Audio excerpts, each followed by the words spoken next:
किया है। और हीरानगर में सीआरपीएफ के नए ग्रुप सेंटर का मरकजी वजीर दाखिला अमित शाह ने वर्चुअल तरीके से इफ्तिताह किया, जबकि आईजी सेंटर सीआरपीएफ जकी अहमद भी इस मौके पर मौजूद थे।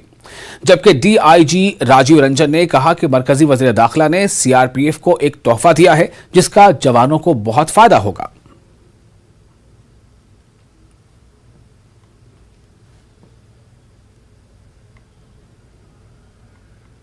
हमारा एडमिनिस्ट्रेटिव ब्लॉक का उद्घाटन माननीय गृह मंत्री जी ने किया है।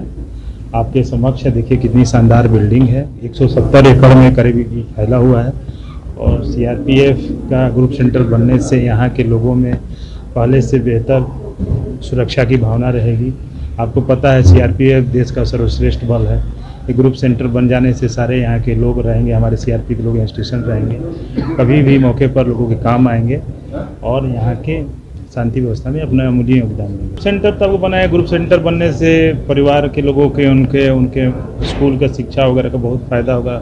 नज़दीक में यहाँ आपको पता है कठुआ जिला में पहला ये ग्रुप केंद्र है। इससे यहाँ के लोगों को सीआरपी में काफ़ी लोग हैं, यहाँ के सांभा के काफ़ी लोग हैं, जम्मू क्षेत्र के बाहर के बहुत लोग हैं, सब लोग पठानकोट से नज़दीक पड़ता है। तो आप सबको पता है ये बनने से सारे लोग। लालचंद चेयरमैन जिला तरक्याती काउंसिल उधमपुर ने डिप्टी कमिश्नर उधमपुर सचिन कुमार वैश्य के साथ सुभाष स्टेडियम उधमपुर में जिला उधमपुर की मुख्तलिफ पंचायतों के खुसूसी तौर पर माजूर अफराद को खुसूसी तौर पर डिजाइन करदा 27 मोटराइज्ड ट्राई साइकिलें सौंपी। इस मौके पर Kanika Gupta district social welfare officer के साथ साथ समाजी बहबूद के दीगर अफसरान भी मौजूद थे।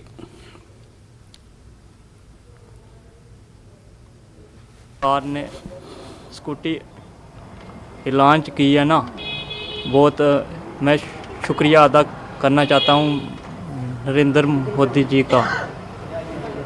तो मगर सोशल वेलफेयर ने ये काम बहुत अच्छा काम किया हमारे लिए।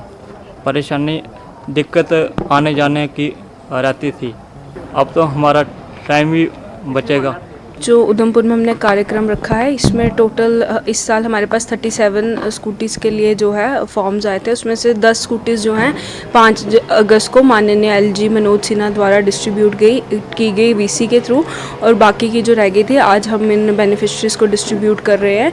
ये असिस्टेंट टू डिसेबल पर्सन को एडिप स्कीम के अंडर इनको डिस्ट्रीब्यूट की जा रही है और इसको स्पॉन्सर किया जाता है जेके। और इसके साथ ही न्यूज 8 में फिलहाल इतना ही, लेकिन न्यूज 18 JKLH पर लगातार बड़ी और अहम खबरों का सिलसिला जारी रहेगा।